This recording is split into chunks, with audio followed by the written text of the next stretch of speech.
So your penalty rates have been cut. You know, I don't want to make the same mistake Trump did here, but oh, what the hell, I'm not running for anything. Called it, I totally called it. Pre-election, you had your chance. That's why you should listen to your Uncle Geordie's kiddies, not your hip young Peter Overtons and man that most resembles a coffee mug. Oh, is that Hughesy? Oh, why does everyone always think that? Makes me angry. We're not even going to bother with the economic arguments for cutting penalty rates because A, links in the description already have. Felt like I was making one of those 3:30 in the afternoon Discovery Channel documentaries about does Bigfoot exist? No. And the other reason we're not going to bother with the economic arguments is because the Fair Work Commission didn't either. The president of the FWC said in his closing statement that it would almost be a surprise if dropping penalty rates would create more jobs. Shockingly, he didn't buy the Business Council's argument that making the poor poorer will somehow make them richer. And look, I know that sounds rather counterintuitive, but that's only because my theory's completely insane. But he cut them anyway.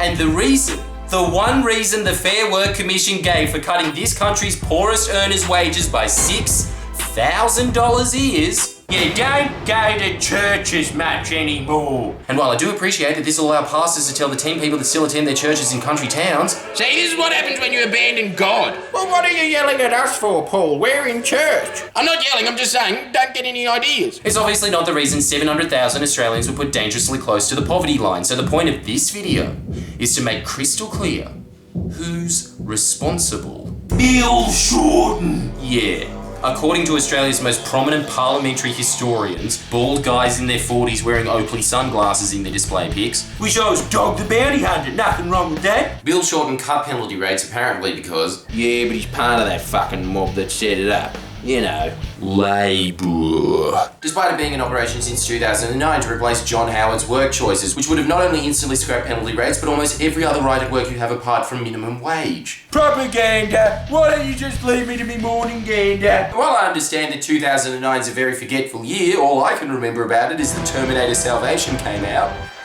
I don't need to watch this twice. Mr. Shorten was Employment Minister in 2013 for 2 months. Fuck you, cuck! Ugh.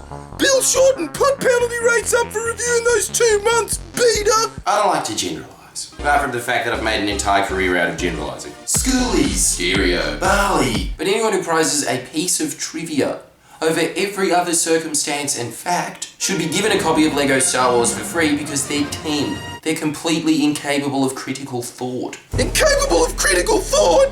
Milo? You know what to do. Cuck! Penalty rates should be reviewed to see if they're keeping up with the current cost of living. That's the point of their inclusion, not the Fair Work Commission's current very liberal interpretation of that review, which decided to ignore their economic purpose and instead ask the much deeper question. Because if shopkeepers are no longer preventing you from cleaning your soul, what are they paying you dumb for? And the reason for that very liberal interpretation is because Erica Betts stacked the Fair Work Commission with Liberal Party goons in 2015. And then Effie from Hunger Games just did it recently again. Look at the names of the people she appointed. Just make sure you're holding a cross and some garlic at the time. And then while you're doing that, notice that Malcolm Turnbull's best attempt at framing a former Union National Secretary, Bill Shorten, as somehow being responsible for these penalty cuts, despite the minor tidbit that he's not in fucking government, is essentially him admitting. Well, Mr. Shorten should have known the coalition would one day get back into power and ruthlessly pursue such skullduggery.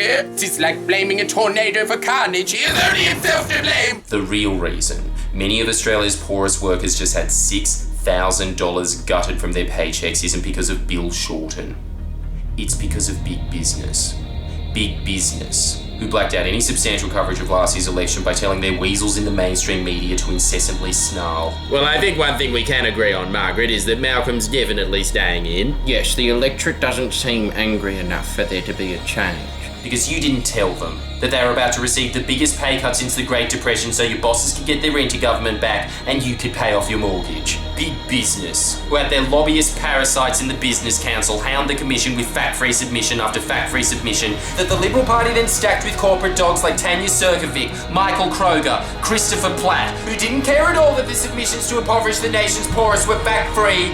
They were there to do a job. Big business, who got this Faustian deal rubber stamp re-elected so it wouldn't intervene with any submissions or legislation that could have easily stopped these ideologues and mercenaries from stripping a quarter of the poorest wages in this country, giving it to their employers in a time of record profits, and then having the gore to turn around and blame the man that actually did. Big business is the phrase you must remember when you can't afford the rent or school shoes for your kids. You remember over the lies and the spin you hear on your television sets that the reason a quarter of your paycheck was cut is because this man wanted it to happen. You remember at the voting ballot exactly what this party did to those that are struggling to make ends meet. They took the end and they gave it to big business.